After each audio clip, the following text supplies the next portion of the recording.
নোয়াখালীর বেগমগঞ্জে প্রাচীর নির্মাণকে কেন্দ্র করে বসত বাড়িতে হামলা, ভাঙচুর ও লুটপাটের অভিযোগ উঠেছে।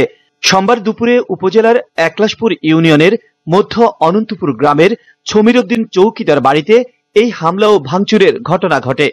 এতে 4 জন আহত হয়ে নোয়াখালী 250 শয্যা বিশিষ্ট জেনারেল হাসপাতালে চিকিৎসাধীন রয়েছেন। হামলায় আহত ভুক্তভোগী পরিবার জানায়, প্রবাসী আব্দুর রহিম লিটনের বসত ঘরের সামনে চলাচলের রাস্তাটি বাড়ির সবাই ব্যবহার করে আসছেন। লিটন বাড়ির নিরাপত্তার স্বার্থে নিজস্ব জায়গায় একটি প্রাচীর নির্মাণ করেন। অভিযুক্ত মাস্টারের ছেলে শাকিল ও জুয়েল নির্মাণাধীন সেই প্রাচীরটি ভেঙে ফেলেন। এতে বাধা দিলে শাকিল ও জুয়েল সহ 10-12 জন মিলে প্রবাসী লিটন, মামুন, জহির ও জহিরের স্ত্রী ঝুমুরকে এলোপাতাড়ি পিটিয়ে এবং কুপিয়ে গুরুতর জখম করেন এবং তাদের বসত ঘরের দরজা ভেঙে আলমারিতে রাখা ঘর নির্মাণের 9 লক্ষ টাকা ও 3 ভরি ওজনের স্বর্ণালংকার লুট করে নিয়ে যায় বলে অভিযোগ করেন ভুক্তভোগী পরিবার। গতকাল রাত্রে আমার স্বামী, আমার বাসুর, আমাদের ছিল হাসপাতাল।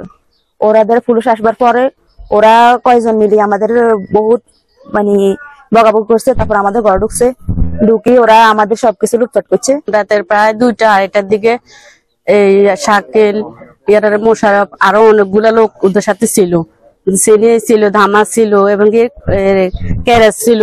ওরা আলমারি জোর করে ভাঙে, ঘরের ভিতরে ঢুকে আলমারি জোর করে ভাঙে।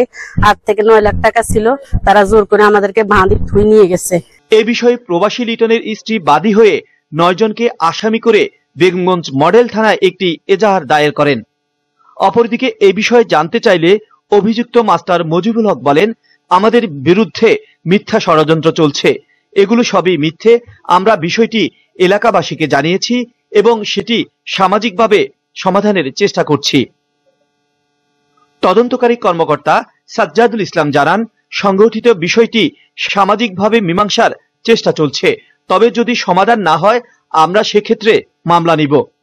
সাইফুর রহমান রাসেল, এটিএন বাংলা, নোয়াখালী।